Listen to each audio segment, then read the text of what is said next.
Genesis chapter 12 verses 14 through 20. And it came to pass that, when Abram was come into Egypt, the Egyptians beheld the woman that she was very fair. The princes also of Pharaoh saw her, and commended her before Pharaoh. And the woman was taken into Pharaoh's house. And he entreated Abram well for her sake. And he had sheep, and oxen, and he asses, and menservants, and maidservants, and she asses, and camels. And the Lord plagued Pharaoh and his house with great plagues because of Sarai Abram's wife. And Pharaoh called Abram, and said, What is this that thou hast done unto me? Why didst thou not tell me that she was thy wife? Why saidst thou, She is my sister? So I might have taken her to me to wife. Now therefore behold thy wife, take her, and go thy way. And Pharaoh commanded his men concerning him, and they sent him away, and his wife, and all that he had.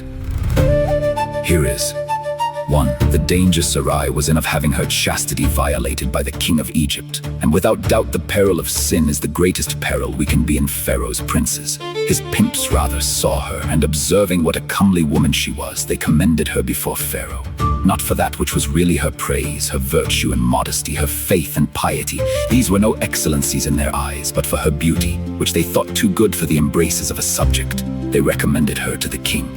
And she was presently taken into Pharaoh's house as Esther into the seraglio of Ahasuerus. Esther chapter 2 verse 8, in order to her being taken into his bed.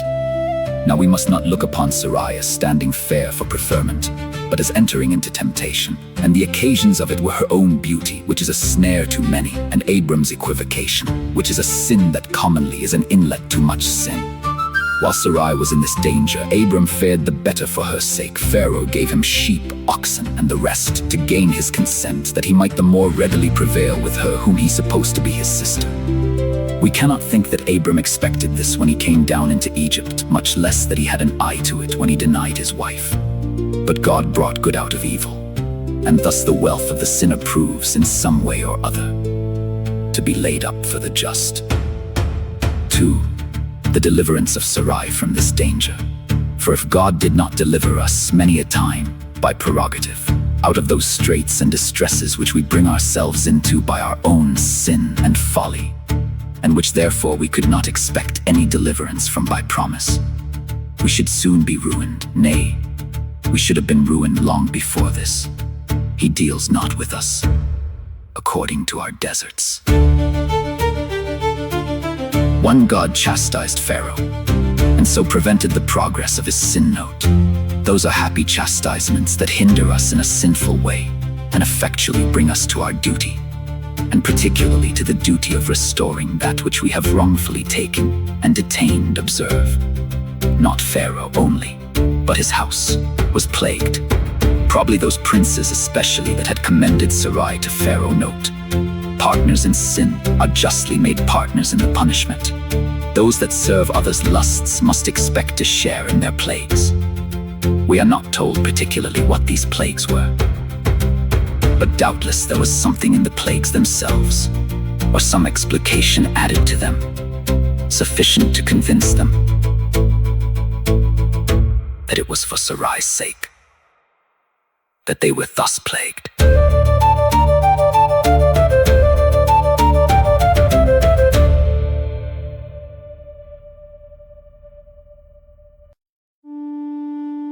2. Pharaoh reproved Abram, and then dismissed him with respect. First, the reproof was calm, but very just. What is this that thou hast done? What an improper thing! How unbecoming a wise and good man! Note, if those that profess religion do that which is unfair and disingenuous, especially if they say that which borders upon a lie, they must expect to hear of it, and have reason to thank those that will tell them of it. We find a prophet of the Lord justly reproved and upbraided by a heathen shipmaster. Jonah chapter 1 verse 6. Pharaoh reasons with him.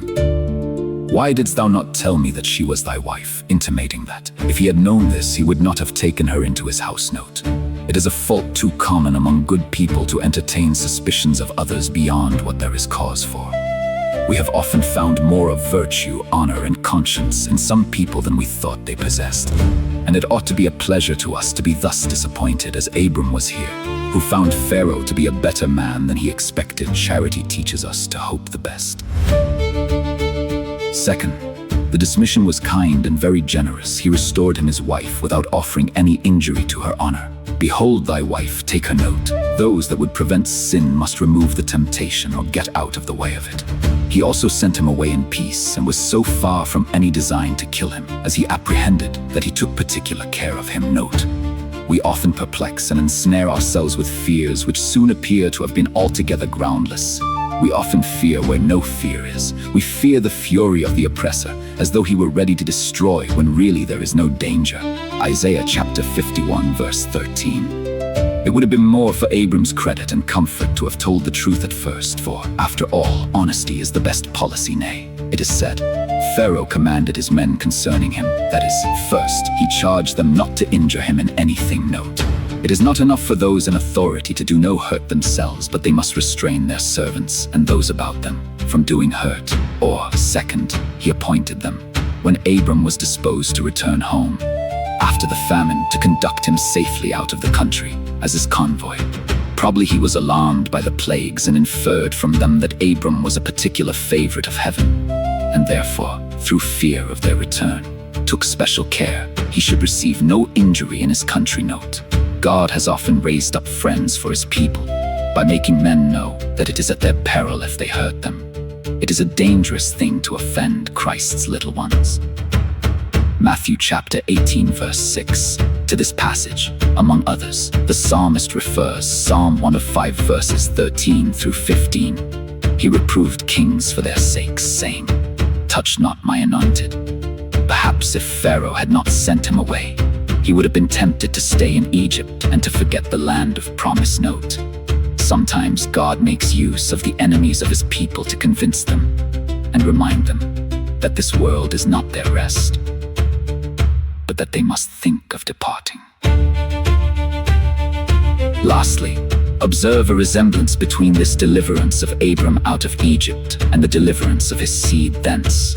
430 years after Abram went into Egypt on occasion of a famine, they went thither on occasion of a famine also. He was fetched out with great plagues on Pharaoh, so were they. As Abram was dismissed by Pharaoh and enriched with the spoil of the Egyptians, so were they. For God's care of his people is the same yesterday, today, and forever.